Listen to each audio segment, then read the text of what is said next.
اینجا شعبه کیمیایی زهرینگی است که در لابراتوری آن ترکیب شیمیایی محصولات ها تحلیل کرده می شود. آن در مرکز تشخیصی بی‌خطری عضوقواری در ولایت سوخت جایگیر است. صبح امروز سنه 9 آگوست متخصصان این شعبه ترکیب سیخ کباب را تشخیص نمودند تا صفت آن را معین نمایند.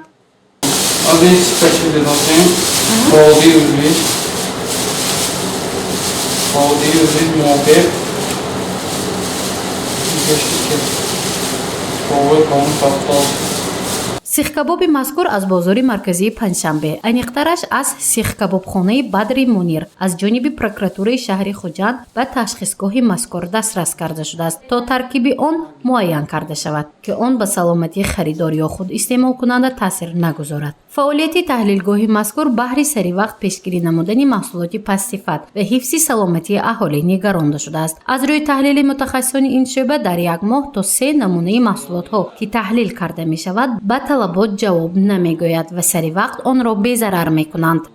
از سیخ کباب خانه شهر ما و سیخ کباب دسترس شدگی همراه حاضر ما تشخیص کرده صفتش را معلوم کرده میدیم. حاضر ما یکم کار ما پیشش میبینیم. ما از اون 5 گرم مواد رو گرفته 100 میلی لیتر بالاش به آبی دیستیله انداخته 30 دقیقه میمونه. بعد 30 دقیقه فیلتر میکنیم با کاغذ. بعد اون پیشش رو میسنجیم. پیش موافقش از 58 تا 62 موافق میباشد.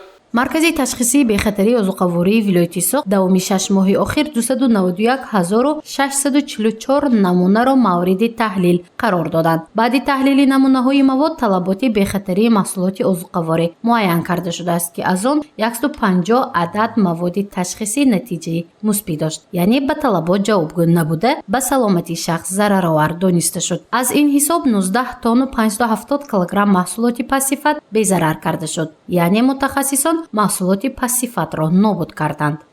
مرکزهای تشخیص بی‌خطری عضوقواری در 5 شهر ناحیه فعالیت می‌کنند. اینچنین ولایت سوخت مرکز تشخیص بی‌خطری در ولایت سوخت و زیر شعبه‌های آن در 6 ماه سال جاری زیاده از 291,000 محصولات شیر، گوشت، محصولات گوشتی و غیره تشخیص کرده.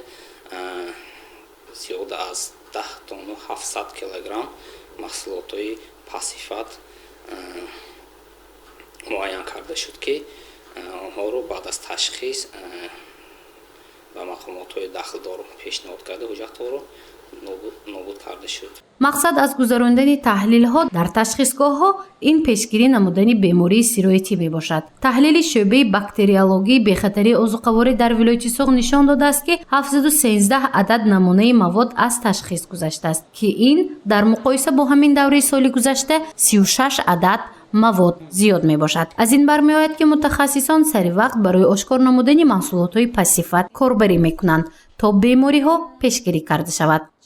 اساسا محصولات گوشتی صفتانشون میکنن که از صبحی که در شرایط نامطابق نگاه داشتنشان مرکز تشخیص بی‌خطری عضوقواری در ولایت سوخت یک جای با مقامات قدرتی همکاری کرده نسبت یک چند صاحب کاران از حسابی که محصولاتشان پس‌صفت برآمده است نسبت آنها به مقامات دخلدار پیشنهاد کرده نسبت آنها چاره‌های